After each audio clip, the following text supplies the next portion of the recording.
Je crois que je suis en direct, je ne suis pas sûre. Si c'est le cas, alors si quelqu'un peut me faire un petit coucou si vous me voyez, pour que je puisse démarrer la formation. Et puis, vous souhaitez la bienvenue. Donc je suis là pour vous faire une petite information sur les protéines. Donc les protéines en 3 points aujourd'hui. Alors je vous en prie, mettez-moi un petit commentaire en bas si vous avez besoin de me poser des questions ou bien me faire un petit coucou. Donc les protéines en 3 points.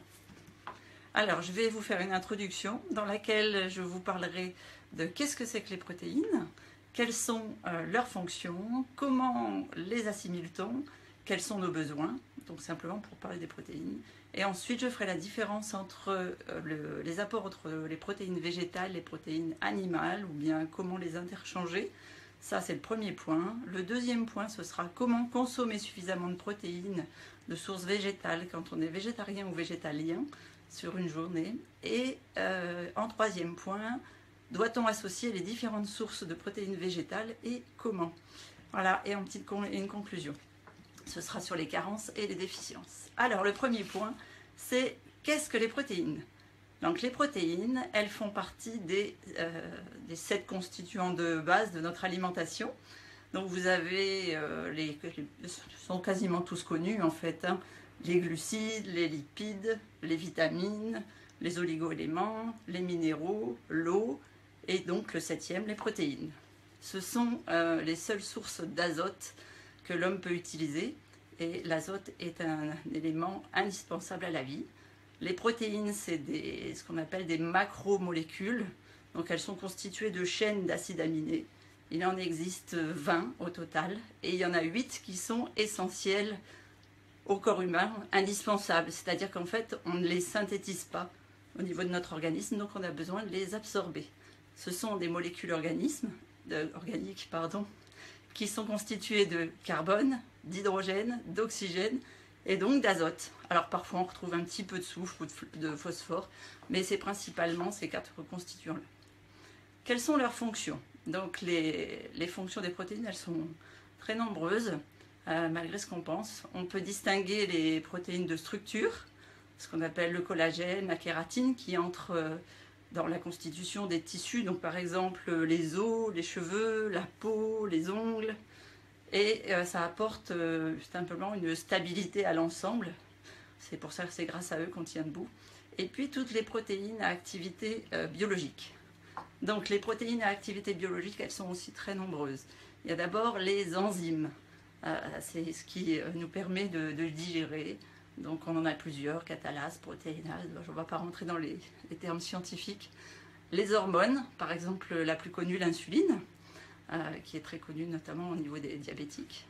Les protéines contractiles, vous savez, des muscles, pour savoir, qui nous permettent de tenir et puis de se muscler. Les protéines de transport entre les cellules, à travers les membranes aussi, récepteurs membranaires et puis l'hémoglobine. Les protéines impliquées dans la défense de l'organisme, les immunoglobulines, les fibrinogen, etc. Enfin, il y en a plein. Et puis les protéines de réserve que les gens qui ont des allergies connaissent. Comment est-ce qu'on les assimile, ces protéines? Donc les protéines, c'est des grosses molécules, on a dit, hein, des macromolécules. Donc leur absorption, elle est forcément précédée d'une phase de digestion. Dans le but de cette digestion, ça va être de couper les protéines en ce qu'on appelle des acides aminés libres, et donc s'ils sont libres, ils sont absorbables. Donc il y a 3 étapes qui sont nécessaires à l'absorption des protéines. Au niveau de l'estomac, d'abord, donc l'acidité du milieu commence à dénaturer les protéines, elles perdent leur structure complexe. Alors je vais vous épargner la digestion de l'estomac. Ensuite, au niveau du duodénum, donc là c'est pareil, il y a plusieurs termes au niveau de l'assimilation des protéines, les endos au niveau du pancréas, les carbos, les aminopeptidases qui poursuivent le travail de la digestion. Et là on est à peu près à 30% des acides aminés qui sont sous forme libre, donc assimilables. Et puis après, donc il en reste 70%, mais donc qui partent dans l'intestin. Ensuite, au niveau des cellules de la paroi interne de l'intestin grêle, on a aussi une autre forme de peptidase qui réduisent une grande partie des peptides et qui transforment les acides aminés en acides aminés absorbables. L'absorption a lieu au niveau de l'intestin grêle et c'est ce qui fait que l'absorption des acides aminés de protéines animales se retrouvent au niveau de l'intestin et peuvent provoquer des cancers, ou alors au niveau des protéines végétales se retrouvent dans le circuit sanguin, dans la circulation sanguine. Alors, je vais faire un tout petit peu de science. Ces acides aminés vont servir à la synthèse et au renouvellement des protéines. Donc il faut savoir que tous les jours, tout individu a de 300 à 400 grammes de protéines dans l'organisme qui sont renouvelées chaque jour. Ça fait 3-4% de votre stock total. Et puis les acides aminés excédentaires, eh bien, ils sont dégradés.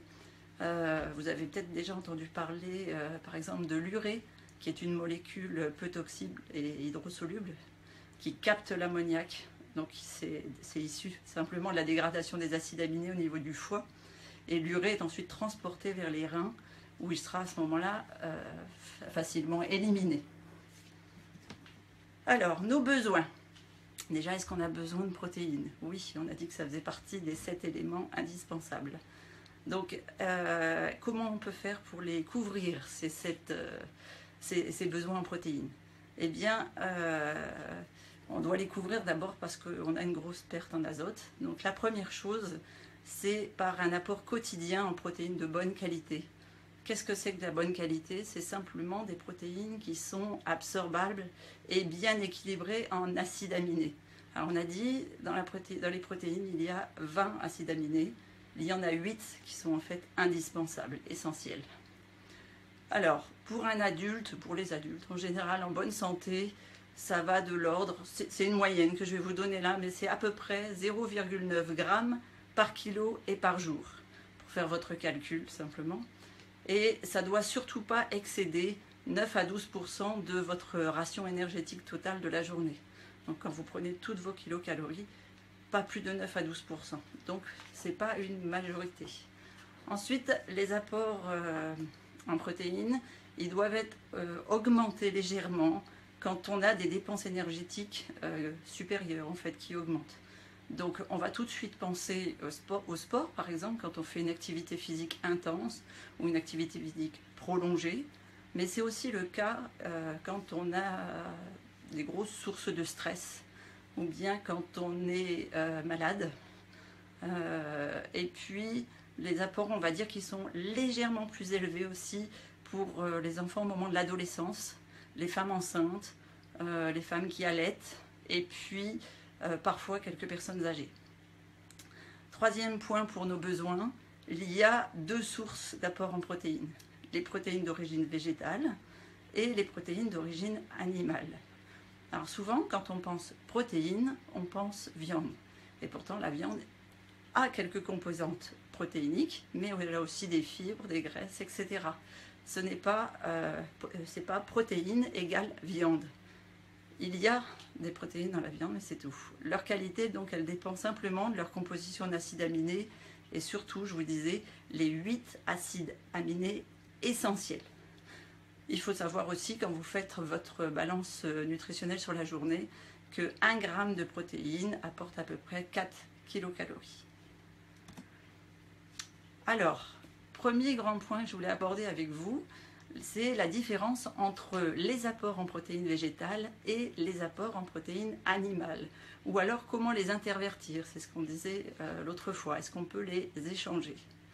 Donc l'apport en acides aminés essentiels, c'est surtout ça qu'il faut comprendre.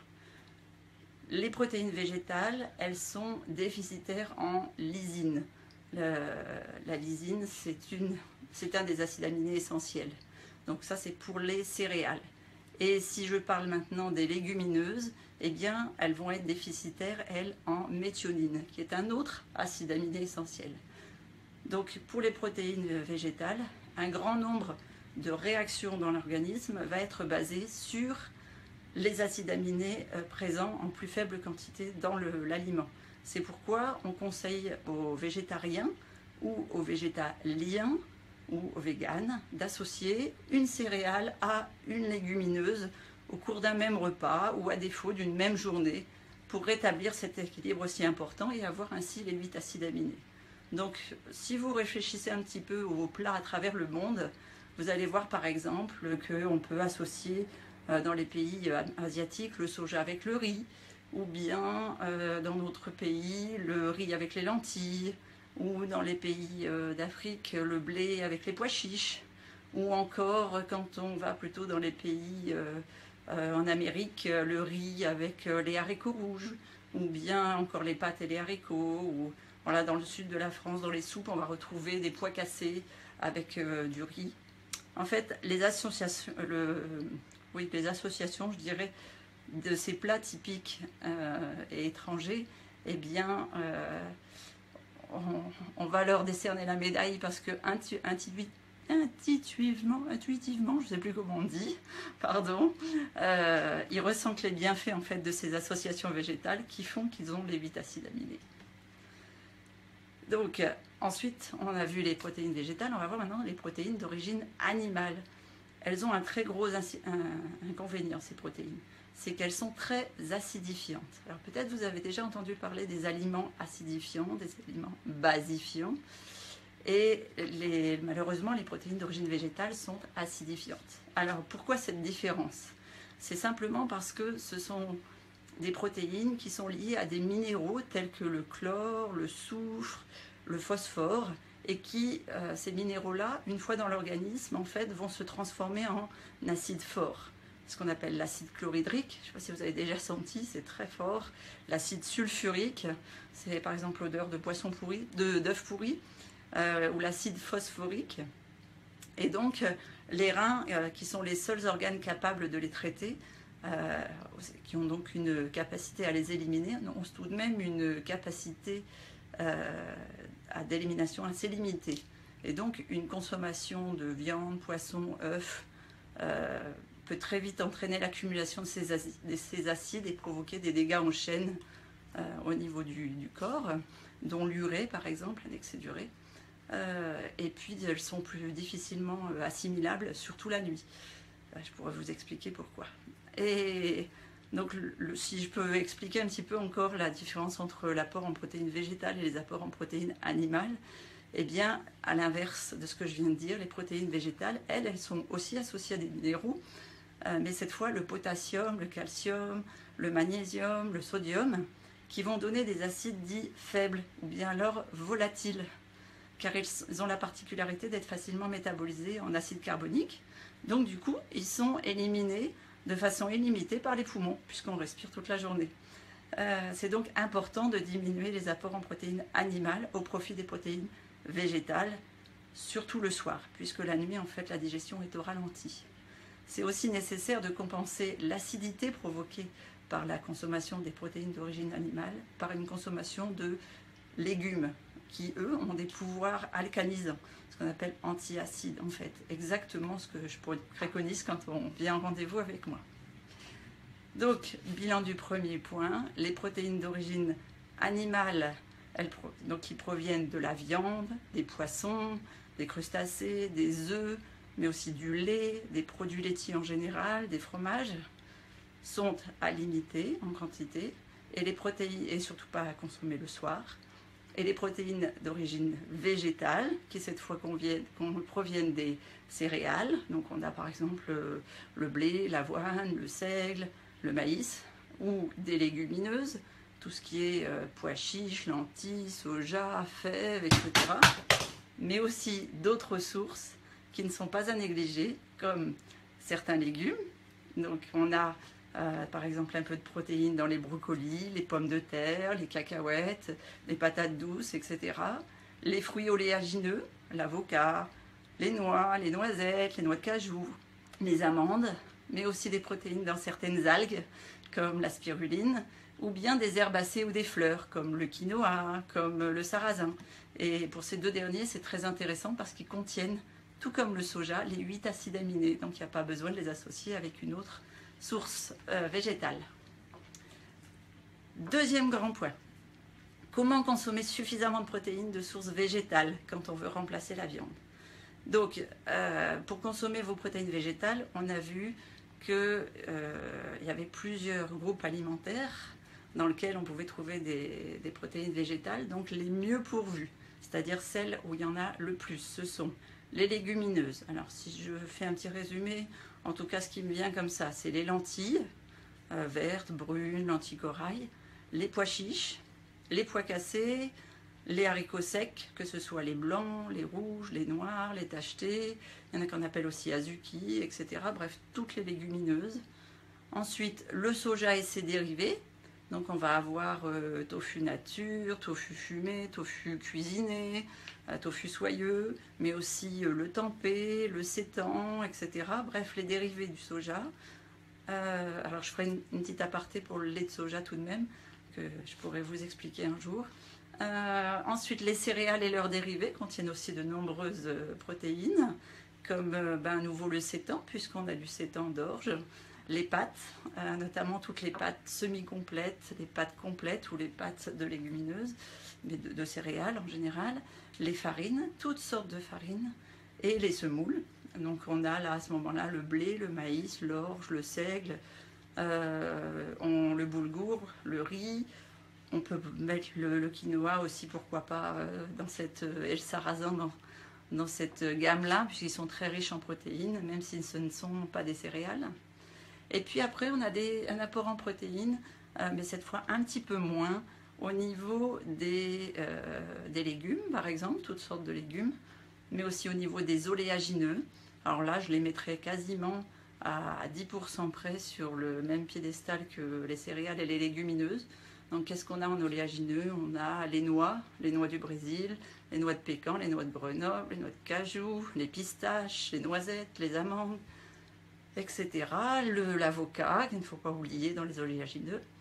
Et puis les graines. Donc dans les graines, on a des pignons, des courges, les graines de courge, les graines de chia, les graines de tournesol, les graines de pavot, toutes sortes de graines qui sont très riches en protéines. Un petit truc, vous allez entendre dans certains livres ou à certaines émissions que les fruits ne contiennent pas de protéines.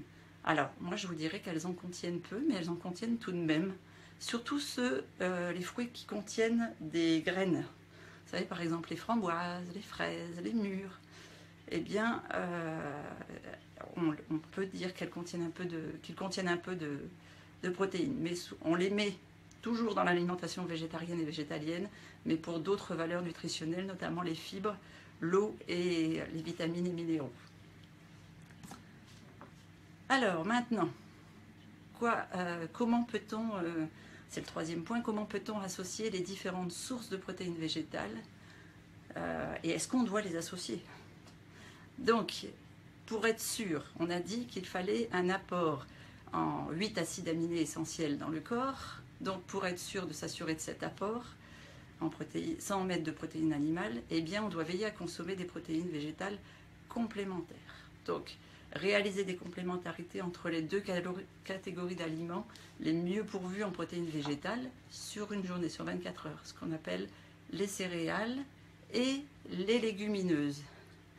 Alors, associer les légumineuses et les céréales dans un même plat, consommer des céréales à midi et des légumineuses le soir, mais éviter l'inversement. À L2, ces sources de protéines, elles vous apportent les 8 acides aminés essentiels, car les acides aminés essentiels absents ne sont pas les mêmes. J'ai une question en direct. Là, les graines ont aussi les 8 acides aminés essentiels, donc non, pas les 8, 7 seulement. Donc si on les associe avec une céréale, on aura nos 8 acides aminés. Petit truc du chef, on a longtemps conseillé l'association des céréales et des légumineuses ensemble au cours du même repas pour que les apports en acides aminés soient optimaux et que l'organisme puisse utiliser correctement les protéines ingérées. Et en fait, le résultat des dernières recherches suggère que ce n'est pas nécessaire. Sur 24 heures, ça suffit. Donc si vous avez un pain aux céréales le matin, par exemple, et puis que dans la journée, vous consommez du riz ou bien des légumineuses le soir, vous aurez vos 8 acides aminés essentiels sur votre journée. petite conclusion. Est-ce qu'on a des risques de carence ou des risques de surdosage? Alors, je vais d'abord vous parler des carences. Je vous dirais que les deux sont assez rares dans les pays occidentaux, quoique pour le surdosage. Donc, une carence en protéines, si elle est avérée, elle va avoir des graves conséquences sur l'organisme. D'abord parce qu'elle a des fonctions multiples. Donc la carence peut être particulièrement responsable de troubles de croissance. Donc il faut faire attention par exemple aux enfants ou aux adolescents. Et souvent on intègre la carence protéinique dans le cadre d'une malnutrition beaucoup plus globale. Par exemple les jeunes ou les personnes qui mangent énormément de glucides, de sucre ou des choses comme ça, et très peu de protéines. Ou bien, par exemple, chez les personnes qui souffrent d'anorexie, qui veulent absolument être maigres et donc du coup vont se carencer en protéines. Et puis dans la carence en protéines, des gens vont l'assimiler à ce qu'on appelle la carence en vitamine B12. Alors, c'est vrai que la carence en vitamine B12 est associée au régime végétalien ou au régime vegan. Mais à ce moment-là, je vous en parlerai dans une autre vidéo parce que là, mon sujet, c'est la protéine. Le surdosage maintenant. Alors, est-ce qu'on risque le surdosage?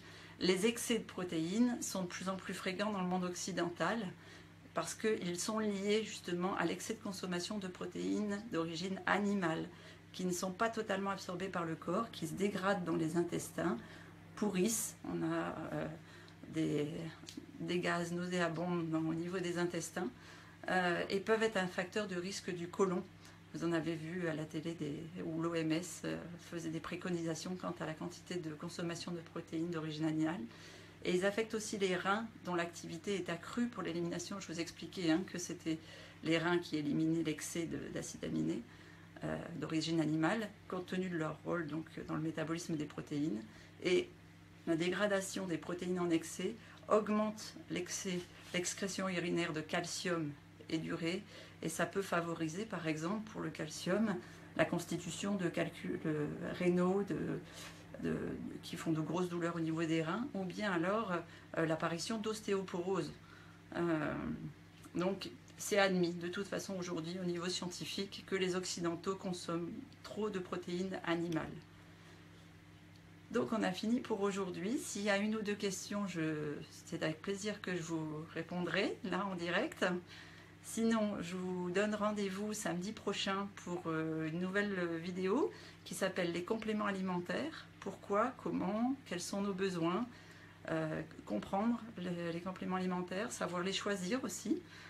Si vous avez des questions ou des sujets, je veux bien que vous me les proposiez en dessous pour les semaines à venir. Je vous remercie à tous pour votre participation. Je vous laisse me laisser un commentaire sous la vidéo. Je vous enverrai en MP une semaine de menu VJ et un tableau des équivalences protéiniques.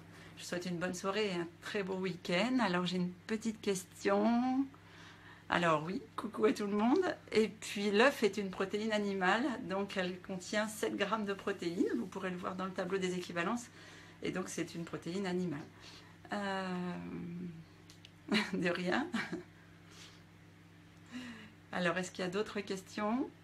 Et sinon je vous laisse. Et donc le temps de terminer la vidéo et je vous l'aurai à nouveau pour pouvoir l'écouter dans son entier dans 1 minute ou 2, le temps qu'elle se réinitialise.